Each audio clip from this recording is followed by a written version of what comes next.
Nobody is coming to save you. I know that's not what you wanted to hear today. I know you maybe clicked on this hoping for something warm and encouraging right out of the gate. But I am 77 years old, and I have watched too many people, good people, smart people, people who deserved better, spend the best years of their lives waiting. Waiting for the right moment. Waiting for someone to notice them. Waiting for permission. Waiting for rescue. And the years just kept going, whether they were ready or not. So before I tell you the 20 things I wish I had known, the 20 lessons that took me the better part of 8 decades to learn, I need you to really hear that first one. Nobody is coming. You are it. And that is not a tragedy. That is the most liberating truth I know. My name is Miriam Grace Holloway. I was born in 1947 in Knoxville, Tennessee. I was a librarian for 31 years. I raised 3 children, 2 of whom still call me on Sundays, and 1 of whom I am still working on. I have been married once, widowed once, and loved more than once, in that complicated way that life arranges things when you are paying attention. I have made magnificent mistakes.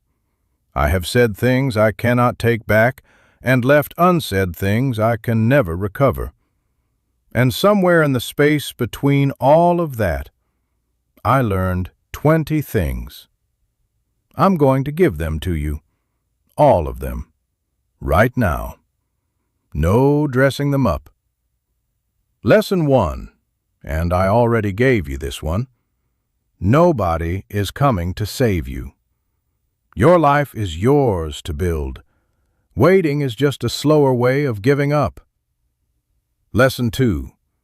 The people who love you will show you that they love you.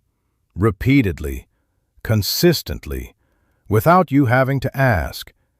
If you are constantly asking someone to show up for you and they constantly have reasons why they couldn't, that is your answer. That is their answer. You are just refusing to read it. I learned this one late, much too late. I spent 4 years of my 40s making excuses for a man who had already told me everything I needed to know through his behavior. Not his words, his behavior. We hear what we want to hear.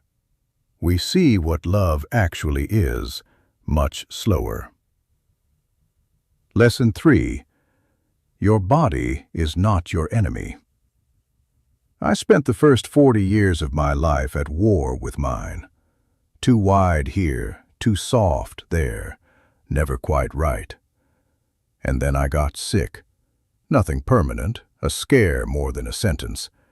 And I sat in a hospital room at 43, and I looked at my hands and I thought, these hands have held my babies. These legs have walked 31 years of library floors. This body has carried me through every single thing I have ever survived. I made peace with it that afternoon. I wish I had made it 20 years earlier. Lesson 4. Forgiveness is not a gift you give to the person who hurt you.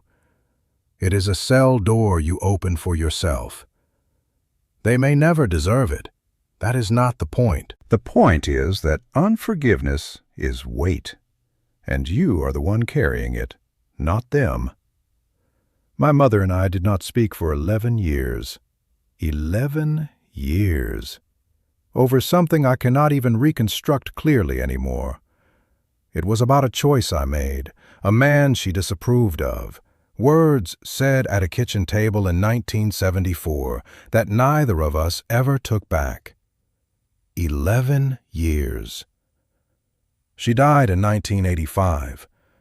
We had reconciled by then, barely, briefly, 2 years before she passed. But 11 years gone. 11 years of Sunday phone calls that didn't happen. of grandchildren she met late, of a relationship rebuilt on what was left, which was less than what had been. I got those 2 years. I am grateful for those 2 years. But I will tell you, and I want you to feel the weight of this. There is a specific kind of grief reserved for reconciliations that come almost too late. Almost. Lesson 5. The version of yourself you are most ashamed of. The mistakes, the failures, the times you were unkind or cowardly or simply wrong. That version of you is not the whole story. It is a chapter, sometimes a long chapter, but not the whole book. You are allowed to become someone different, not because the past didn't happen, but because it doesn't have to be the last thing that happens. Lesson 6. Most arguments are not about what they are about. The argument about the dishes is about feeling unseen. The argument about money is about feeling unsafe. The argument about being late is about feeling like you don't matter. When I finally understood this, when I stopped arguing about the dishes and started saying, I need to feel like we're in this together, my marriage changed. My parenting changed. Every relationship I had changed. Ask yourself, what is this actually about? Almost always the answer is simpler and more vulnerable than the surface argument. Lesson 7. Loneliness is not about being alone. Some of the loneliest times of my life were in rooms full of people. Real loneliness is being unseen. Being present in a relationship or a family or a friendship and feeling like the people around you are looking through you rather than at you. If you feel that, name it. Say it out loud, to someone. It takes tremendous courage, but isolation inside a crowd is one of the heaviest things a human being can carry silently. Lesson 8. Your children are watching everything. Not the speeches, not the lessons you sit them down for. Everything else. How you talk to your spouse when you're tired. Whether you keep your promises when it's inconvenient. How you treat people who can do nothing for you. My son Daniel, he is the one who doesn't call as often as the others. He has his father's exact way of going quiet when something is wrong and refusing to ask for help. His father died with things unsaid. I watched Daniel learn that from him without a single lesson being formally taught. We pass things down without meaning to, which means we can also choose deliberately what we pass down. Lesson 9. Rest is not laziness. I was raised by a woman who equated stillness with failure, who found productivity in every hour and felt guilt in every pause. I inherited that disease. For most of my adult life, I rested badly, always with one ear open for what I should be doing instead. Rest, real rest, is the thing that makes everything else possible. I understand this now. At 77, my body enforces it when my mind forgets. Don't wait for your body to enforce it. Lesson 10. The friendships you take for granted are the ones most likely to quietly disappear. My friend Carol Diane Tanner, we met in 1971 at a library conference in Nashville and were friends for 38 years. I took Carol for granted for most of those 38 years. She was just there, the way the furniture is just there. Reliable, constant. She moved to Oregon in 2009 to be near her grandchildren. We drifted, not because of a fight, not because of anything dramatic, just because I had assumed the friendship was permanent, and so I had not been tending it. We talk on the phone twice a year now. Twice a year. After 38 years. Tend your friendships. Water them like a plant. They will die quietly if you assume they can survive on their own. Lesson 11. You will not remember most of what you worried about. I want you to think about something you worried about 5 years ago. A specific worry. Something that kept you up at night, that you turned over and over, that felt enormous. Can you even remember what it was? Most of you cannot. That is not me dismissing real problems. Real problems are real. But the ordinary daily worry that we spend so much life energy feeding, most of it never happens. And most of what does happen, we survive. We are more durable than our anxiety tells us we are. Lesson 12. Say the thing. Say, I love you. Say, I'm sorry. Say, I miss you. Say, I was wrong. Say, you matter to me and I don't show it enough, and I am showing it now. Say the thing while there is still time to say it. I cannot count the things I did not say in time. I have tried not to keep that list because the list is long, and there is nothing productive in going over it again. But I will tell you that the words I regret are not the ones I said. They are the ones I swallowed.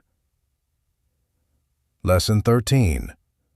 Comparison will hollow you out from the inside and leave you standing looking perfectly fine on the outside while being completely empty within.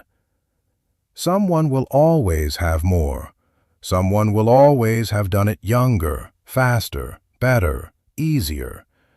The only life you are qualified to live is yours.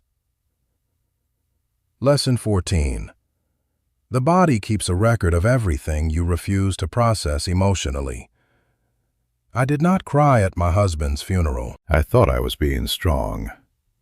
3 months later, I could not get out of bed for a week and did not know why. Your grief will find you.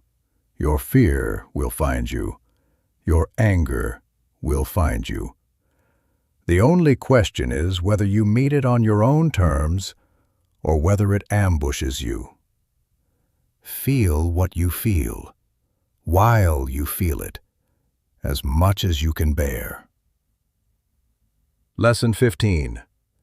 Not everyone who calls themselves your family deserves that title, and not everyone who is unrelated to you by blood deserves to be treated like a stranger. Family is a verb. It is something you do, not just something you are born into. Lesson 16. The version of success that the world sells you was designed by people trying to sell you something. Enough is a radical concept. I spent most of my working life feeling behind some invisible schedule of achievement that I never consciously agreed to, but somehow felt obligated to. Behind on money, behind on status, behind on what my life was supposed to look like by now. I do not feel behind anymore. I feel, finally, simply here. Lesson 17. Kindness is not weakness. It is the most disciplined, the most difficult, and the most powerful choice a human being can make consistently. Anyone can be hard. Anyone can be cold. Choosing warmth in a world that often punishes it, that takes a kind of quiet courage most people never recognize as courage at all. Lesson 18. Your relationship with money will reflect your relationship with yourself. This is one I learned painfully. When I felt worthless, I spent money to feel worthy. When I felt afraid, I hoarded it. When I finally felt, truly felt, that I was enough, money became simply a tool. Useful, neutral, not a measure of anything that actually mattered. Lesson 19. Old age is not the enemy. I know this one sounds obvious coming from a 77-year-old, but I want to say it to you who are 25 and 30 and 40, looking at age as something to outrun. Every year I have lived has made me more myself, not less. The things that fell away, the insecurities, the performances, the constant measurement of myself against everyone around me, they fell away slowly over decades, and what is left underneath is something I genuinely like. You get to like yourself more as you go, if you do the work. The years are not taking something from you, they are, slowly, giving you back to yourself. And lesson 20. This is the one that costs me the most to say, the one that took the longest to learn, the one I am still, at 77, still practicing. Be here. Not where you were, not where you're going, not in the conversation you had this morning or the one you're dreading tomorrow. Here. My husband's name was Thomas Earl Holloway. We were married for 34 years before he passed in 2011. And I will tell you something I have never said out loud before this moment. I was not fully present for most of those 34 years. I was there, physically there. I cooked dinners and attended school plays and sat next to him at church and held his hand at movies. I was there in every measurable sense. But I was always partly somewhere else, worrying about tomorrow, replaying yesterday, planning the next thing, managing the next problem, half listening while the rest of my mind was already moving. Thomas died on a Tuesday in March, and I sat next to him at the end. I held his hand, and he was still for the first time in all the years I had known him. And in that room, in that silence, I was more fully present than I had been in years. Too late to matter as presence, but not too late to understand what I had been missing. I had been given 34 years of ordinary Tuesdays with that man. 34 years of morning coffee and evening news and small disagreements about inconsequential things and laughter about nothing important. 34 years of him. And I spent so much of it somewhere else in my mind. That is my deepest regret. Not the big dramatic things, not the roads not taken or the opportunities missed. The ordinary Tuesdays I was not fully inside. But here is what I have learned to do with that. I stopped treating it as a wound I carry. I started treating it as a lesson I was given. Because the same Tuesday that taught me I had been absent was the same Tuesday that taught me I could choose, from that moment forward, to arrive. You cannot go back. I have made peace with that. You cannot reclaim the Tuesdays you were somewhere else in your mind for. But you can have the Tuesday you are in right now, completely, totally, without reservation. That is what I do now. I sit on this porch, and I am on this porch. Not in 1985, not worrying about what happens next year. I am here, in this light, with these wind chimes, with this glass of sweet tea that is getting warm. And it is enough. It is more than enough. It is, honestly, everything. 20 lessons, 77 years. But if I could give you only one, only the single most important thing I have carried out of all of this living, it would not be any of the 20 I just gave you. It would be this. The life you are living right now, the ordinary, imperfect, unfinished, sometimes painful, sometimes beautiful life you are actually living, is the one that matters. Not the life you are planning, not the life you are waiting for, not the life you think you deserve, or the life you fear you are stuck in. This one, the Tuesday you are in. Go be in it, fully, completely, like it is the only one you've got. Because it is. Thomas would have liked this evening.